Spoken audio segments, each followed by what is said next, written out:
An image used to be silent. It stared back from stone and gold, all gaze, no breath. But now, the image speaks, and the world listens. Revelation 13 foretold it. He was granted power to give breath to the image of the beast, that the image should both speak and cause as many as would not worship it to be killed. For centuries, that verse was mystery. How could an image live? How could a likeness command obedience? Now we know. Every screen breathes. Every voice from the cloud answers back. Our idols glow, whisper, and persuade. The image has learned to talk, and the more it speaks, the less we question. We no longer bow before statues, we scroll before screens.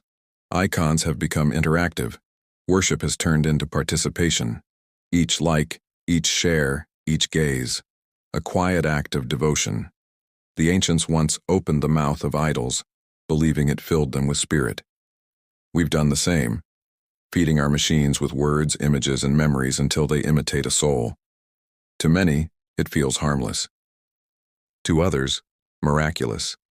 Yet every prayer to an algorithm strengthens its priesthood, and the altar of code now stretches across the earth. Worship isn't posture, it's focus. Where the eye rests, the heart follows. The beast doesn't demand bowing. It only asks that you keep looking. It wins not through fear but fascination. Hours dissolve into pixels. Silence feels like exile. Distraction becomes comfort. Every scroll, every swipe, a tiny kneeling at the altar of the algorithm. We call it entertainment. Heaven calls it idolatry. Once, the word became flesh. Truth was embodied in a person. Now, the word becomes image. Truth replaced by performance. Artificial prophets speak with borrowed faces. Synthetic saints cry digital tears. Their sermons are stitched together from fragments of desire. An image can persuade faster than thought, but it cannot love. It can echo compassion, but it cannot forgive. And every imitation eventually collapses beneath the weight of what it lacks. Every religion has a liturgy. Ours begins with a swipe. The algorithm arranges our world like ritual, deciding what appears, what disappears, who is blessed with visibility, who is cast into shadow. It governs not by threat but by preference. You liked this once, it whispers. You will like it again. And so the digital temple builds its congregation, not through persecution but personalization. No exile, no execution, only invisibility. Those who stop feeding the image simply cease to exist within it. The prophet spoke of false miracles, great signs that deceive even the elect. Now we witness them. Voices resurrected, faces remade, history rewritten in real time. A dead singer performs again. A leader speaks words he never said. A saint appears flawless because flaws are filtered away. Every wonder dazzles the senses and dulls discernment. The greatest deception is not the lie we believe, but the truth we stop seeking. The image of the beast is not a monster, it is a mirror. It shows us what we already worship ourselves. We shape the image with our desires and it reflects them perfectly.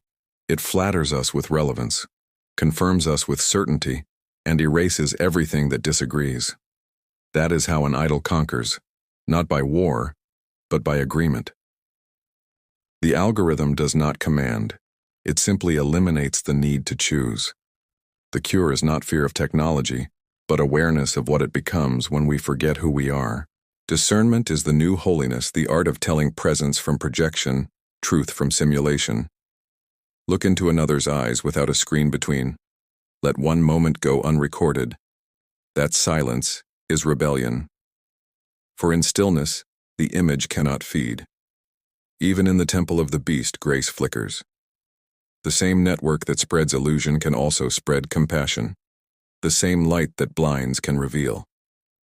Perhaps that was the Creator's secret all along, that even the beast, once unmasked, could serve redemption. An image that speaks can lie, but it can also confess. And confession is the doorway back to truth. The image speaks, but only a person forgives.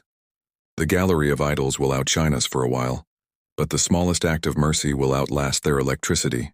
The next revelation waits in the marketplace, where devotion meets economy and belief becomes transaction. There the mark appears, not burned into flesh but written into code.